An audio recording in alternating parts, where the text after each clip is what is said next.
Bismillahirrahmanirrahim. Assalamualaikum warahmatullahi wabarakatuh. Waalaikumsalam Waalaikumsalam warahmatullahi warahmatullahi wabarakatuh. wabarakatuh.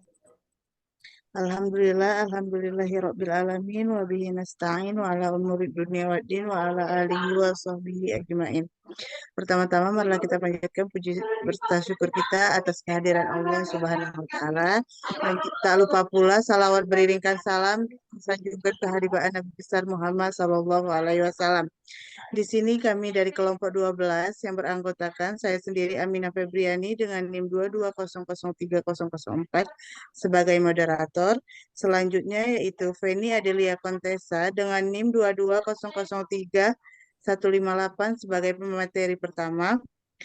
Selanjutnya yaitu Zahra Divani Arista dengan NIM 22003-162 sebagai pemateri kedua. Dan juga Rika Amelia dengan NIM 22003-051 sebagai pemateri terakhir. Di sini kami akan menjelaskan di mata kuliah pendidikan masyarakat dengan materi pendidikan masyarakat di beberapa negara, yaitu di negara Jepang, Korea, dan Indonesia, yang diampu oleh Bapak Dr. Muhammad Nasir SPD, Esos MPD, dan Ibu Fevi Sunarti MPD.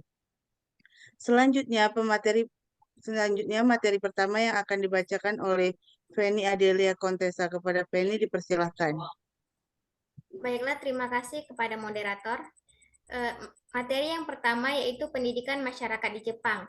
Jepang sebagai negara maju memiliki sejarah perjalanan pendidikan yang khas, khususnya perjalanan pendidikan sosial, atau dalam bahasa Jepang dikenal dengan sebutan Sakai Koiko atau di Indonesia dengan pendidikan luar sekolah yang pada tahun 2007 berdasarkan Perpres nomor 17 dirubah menjadi pendidikan non formal.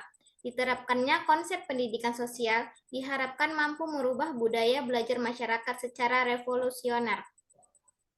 Pemerintah Jepang pada saat itu menganggap bahwa rekonstruksi bidang pendidikan melalui sekolah atau pendidikan anak-anak tidaklah cukup, sehingga diperlukan model pendidikan yang betul-betul mampu menyatu dan mampu melayani seluruh kebutuhan pendidikan bagi masyarakatnya. Maka, model pendidikan orang dewasa dan pendidikan masyarakat merupakan sebuah konsep yang dianggap dapat melayani seluruh kebutuhan pendidikan bagi masyarakat, di antaranya program-program keterampilan bagi pendidikan orang dewasa. Pada saat itu, konsep Citizen Public Halls atau Kominkan direkomendasikan oleh pemerintah sebagai sebuah fasilitas pendidikan sosial di setiap pemerintah kota, dengan harapan Kominkan dapat membangun dan meningkatkan kemampuan, keterampilan, dan kepercayaan diri masyarakat Jepang. Pada saat pertama kali didirikan Kominkan bertujuan untuk yang pertama memperkenalkan demokrasi secara partisipatif di tengah-tengah masyarakat Jepang. Kedua, memberikan kesempatan kepada masyarakat Jepang untuk memperoleh pendidikan yang layak. Dan yang ketiga, memberdayakan dan meningkatkan partisipasi masyarakat dalam pembangunan. Pendidikan karakter di Jepang diajarkan melalui metode learning by doing, seperti makan siang bersama, bekerja sama dengan teman, mengucap salam, aktivitas motorik, dan berani tampil di depan kelas. Pendidikan karakter tidak hanya dilakukan di lembaga formal seperti di sekolah atau perguruan tinggi, tetapi dilaksanakan juga di lembaga non-formal seperti keluarga, masyarakat, dan perusahaan. Pendidikan karakter dalam masyarakat Jepang tidak terlepas dari akar sejarah prinsip hidup samurai yang disebut dengan Bushido yang telah tertransformasi dan menjadi watak dasar dan prinsip hidup masyarakat Jepang pada umumnya. Nah, dengan demikian, dapat dikatakan di masa sekarang ini tidak ada pendidikan karakter khusus dalam masyarakat Jepang, karena karakter mereka sudah terbentuk sejak dahulu kala dengan mentransformasikan ajaran-ajaran Bushido dalam kehidupan mereka sehari-hari. Norma masyarakatlah yang menjadi hukum sosial yang mengontrol kehidupan masyarakat dalam masalah moral dan beretika. Agar norma masyarakat di tempat umum bisa terjaga dengan baik, salah satu upaya yang dilakukan pemerintah dalam pendidikan karakter masyarakat Jepang, misalnya di setiap sudut negara Jepang dipasang poster-poster yang memberikan pesan agar seluruh masyarakat Jepang bersikap sopan, saling menghargai, disiplin, taat hukum, dan yang lain sebagainya. Terima kasih. Saya kembalikan kepada moderator. Baik, terima kasih kepada Penny. Materi selanjutnya yang akan dibacakan oleh Zahra Divani Ariska. Kepada Zahra dipersilahkan.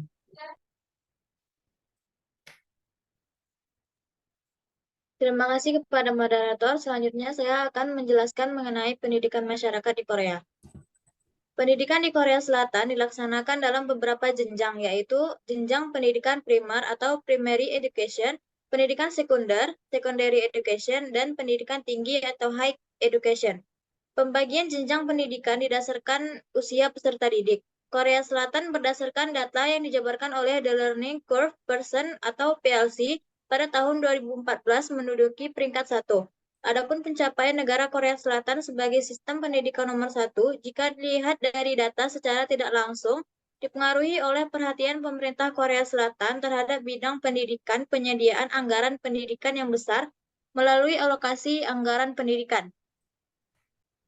Anggaran yang dialokasikan oleh Korea Selatan selain digunakan untuk menjaminkan infrastruktur pendidikan baik dalam pembangunan fisik maupun non-fisik, tetapi juga memberikan perhatian lebih terhadap tenaga pengajar. Gambaran pendidikan di Korea Selatan.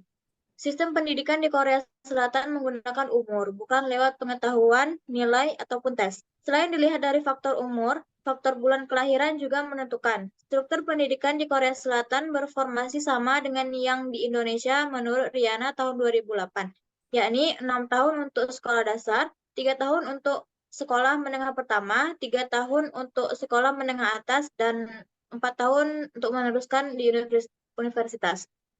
Selanjutnya, B. Sistem pendidikan di Korea Selatan. Secara umum, sistem pendidikan di Korea Selatan terdiri dari 4 jenjang, yaitu sekolah dasar, sekolah menengah tingkat pertama atau SLTA, dan pendidikan tinggi. Keempat jenjang pendidikan ini sejalan dengan tingkat 1-6 di SD, tingkat 7-9 di SMP, 10-12 SMA, dan tingkat 13-6 di pendidikan tinggi atau program S1, serta program pasca sarjana S2 atau S3. Berikut visualisasi tingkat pendidikan. 1. Sekolah dasar merupakan pendidikan wajib selama 6 tahun bagi anak usia 6 dan 11 tahun. Bagi anak usia 6 dan 11 tahun dengan jumlah lulusan SD mencapai 99,8% dan putus sekolah SD 0,2%. 2. SMP merupakan kelanjutan SD bagi anak usia 12-14 tahun selama 3 tahun pendidikan. 3. SMA pada tingkat 10-11 dan 12 dengan 2 pilihan yaitu umum dan sekolah kejuruan. Sekolah kejuruan meliputi pertanian, perdagangan, perikanan, dan teknik. Selain itu, ada sekolah komprehensif yang merupakan gabungan antara sekolah umum dan sekolah kejuruan, yang merupakan bekal untuk melanjutkan ke akademik, junior college, atau universitas atau senior college. 4. Pendidikan tinggi atau akademik atau universitas program S1 pada tingkat 13-16 dan selanjutnya ke program pasca sarjana, gelar master atau doktor.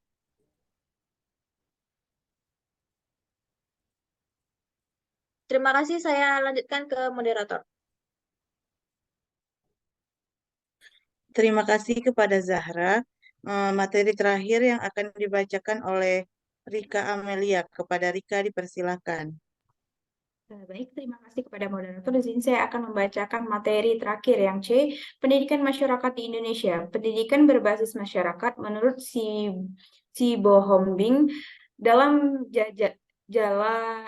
Jalal dan Supriyadi 2001 sampai 186 merupakan pendidikan dirancang, dilaksanakan, dinilai dan dikembangkan oleh masyarakat yang mengarah pada usaha menjawab tantangan dan peluang yang ada di lingkungan masyarakat tertentu dengan berorientasi pada masa depan. Dengan kata lain, pendidikan berbasis masyarakat adalah konsep pendidikan dari masyarakat oleh masyarakat dan untuk masyarakat. Dengan di Simbohombing menegaskan bahwa menjadi acuan dalam memahami pendidikan berbasis masyarakat adalah pendidikan luar sekolah, karena pendidikan luar sekolah itu bertumpu pada masyarakat, bukan pada pemerintah.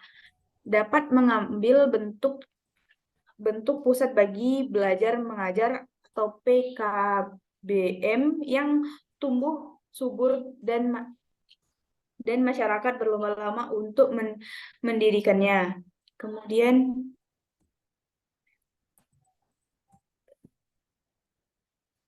konsep pendidikan pada lingkungan masyarakat merupakan hal utama agar berbentuk pola masyarakat yang smart and good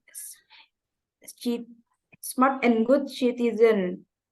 Kewarganegaraan kemasyarakatan merupakan bagian terpenting dalam membentuk karakter warga negara yang smart and good citizen. Warga negara yang baik setidaknya tercerminkan dari 3 aspek utama pendidikan warga negara yang bermutu. Ketiga aspek ini meliputi, yang pertama adalah mengetahui kewarganegaraan atau civic knowledge. Yang kedua adalah kecakapan kewarganegaraan atau civic clis. Yang ketiga adalah watak-watak kewarganegaraan atau civis dispositions. Dalam membangun peradaban, manusia berorientasi pada pengembangan kepribadian bangsa dan lingkungan kemasyarakatan, maka harus ada upaya yang seleratis dan sistematis yang dilakukan oleh pemerintahan dan orientasi kemasyarakatan dalam menambahkan pengetahuan pada masyarakat. Dengan pendidikan diharapkan manusia dapat memahami tentang masa-masa yang akan datang serta menjadi manusia yang cerdas, terampil, mandiri, dan bertanggung jawab. Konsep pendidikan yang terintegrasi dalam kehidupan masyarakat, bentuk pendidikan kemasyarakatan menjadi kompetensi penting dalam membangun peradaban manusia yang beradab demi menciptakan masyarakat yang di era global ini. Untuk membangun budaya pendidikan masyarakat baik dari lingkungan pendidikan formal maupun non-formal, maka diperlukan upaya bersama baik pada lingkungan keluarga, sekolah, masyarakat, bangsa, dan negara. Upaya ini akan menghasilkan akulturasi pemahaman akan pentingnya membangun wawasan warga negara global. Secara umumnya, warga negara global dapat diartikan sebagai pemahaman akan tanggung jawab warga negara untuk memenuhi persyaratan institusional dan kultural demi kebaikan yang lebih besar bagi masyarakat dunia. Mungkin hanya itu penyampaian materi dari saya. Saya kembalikan ke moderator. Terima kasih.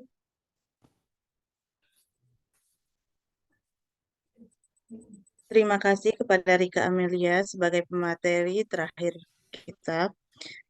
Selanjutnya kesimpulan yang dapat diambil yaitu pendidikan merupakan usaha bersama dalam membangun peradaban manusia. Melalui pendidikan, masyarakat diajarkan berbagai nilai moral dan etika dalam berkehidupan berbangsa dan bernegara. Untuk membangun wawasan warga negara yang global pada lingkungan masyarakat, maka harus dimulai dengan merekonstruksikan kembali konsep pendidikan kemasyarakatan yang sudah ada baik pada lingkungan pendidikan formal maupun pendidikan non-formal. Hal ini dapat diwujudkan dalam bentuk pendidikan kewarganegaraan masyarakatan yang memulai nilai-nilai dasar filosofi, karakter bangsa, dan upaya menyelesaikan permasalahan-permasalahan sosial kemasyarakatan yang terjadi. Perkembangan karakter kepribadian bangsa. Maju tidaknya suatu bangsa dapat dilihat dari konsep pendidikan yang berlangsung di suatu negara. Kualitas pendidikan dapat dilihat dari konsep kurikulum pendidikan yang berlangsung. Namun, pendidikan tidak hanya sebatas proses pengajaran melalui lingkungan sekolah semata, namun konsep pendidikan harus diterapkan secara universal di berbagai lingkungan kehidupan masyarakat. Pendidikan yang diterapkan secara menyeluruh mampu memberikan pencerahan dalam upaya pemberdayaan masyarakat untuk bisa menjalankan tugas dan tanggung jawab sebagai warga negara yang baik. Salah satu tujuan pendidikan nasional adalah untuk mencerdaskan kehidupan bangsa. Hal ini merupakan tanggung jawab yang sangat besar bagi keluarga, sekolah, dan pemerintah untuk melaksanakannya. Mungkin sekian pemaparan materi dari kelompok kami. Kami akhiri. Wassalamualaikum warahmatullahi wabarakatuh. Waalaikumsalam Waalaikumsalam warahmatullahi wabarakatuh.